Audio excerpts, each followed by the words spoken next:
وصايا مهمة للفتيات. أختي المؤمنة، إن مظاهر الاختلاط بين الرجال والنساء في بيئة العمل صارت موطن استهجان المؤمنين والمؤمنات، وانكشف للعامة قبح أثره وسوء مآله، إذ عمت البلوى به، فأصبح بعض النساء يتباهين علانية بأنواع الزينة والسفور والتبرج المشين طلبا لإعجاب فلان وعلان، مما أطلق العنان للنظر الحرام وفساد القلوب وتلوث العلاقات وتحريك بواعث الشهوات المحرمة في بيئة العمل. وما جرت مخالطة الفتاة بالرجال الأجانب بذريعة زمالة العمل إلا هدم البيوت وقيام الشكوك وتفكك الأسر وذوبان الفضيلة وضمور الحياء عند كثير من الفتيات. ولهذا كله جاءت الشريعة بتحريم اختلاط النساء بالرجال والنهي عنه، حفظا لأعراض المسلمين وأخلاقهم ونسلهم وأموالهم.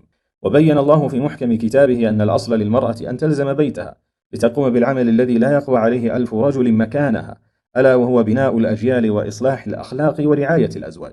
قال تعالى: وقرن في بيوتكن ولا تبرجن تبرج الجاهلية الأولى.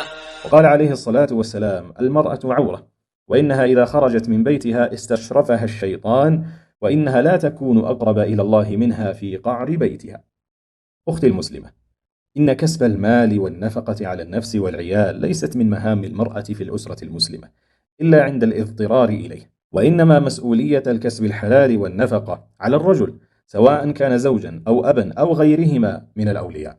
ولو قام الاضطرار إلى العمل فالواجب اجتناب الوظائف المختلطة وأماكن الفتنة والريبة. وعلى المسلمة وضع الحواجز عن الرجال الأجانب في علاقات العمل وعدم الخضوع بالقول. وعلى المسلمة الالتزام بالحجاب الشرعي والابتعاد عن صاحبات السوء، ولتكن كيسة فطنة حذرة. ولا ينبغي للمؤمنة أن تنجر إلى السلوك الخاطئ من خضوع بالقول أو مزاح أو ضحك بلا حياء أو خجل.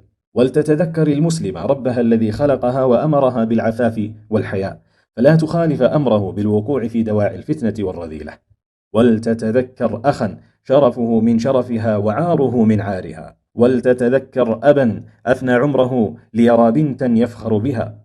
ولتتذكر ابنها كيف يربو في كنفها لو رضيت لنفسها بالرذيلة. وختاما، شرف الله الأنثى بالإسلام وصانها بشريعته، فإن هي نبذت دينها وراء ظهرها أخذها الله بالذلة والصغار.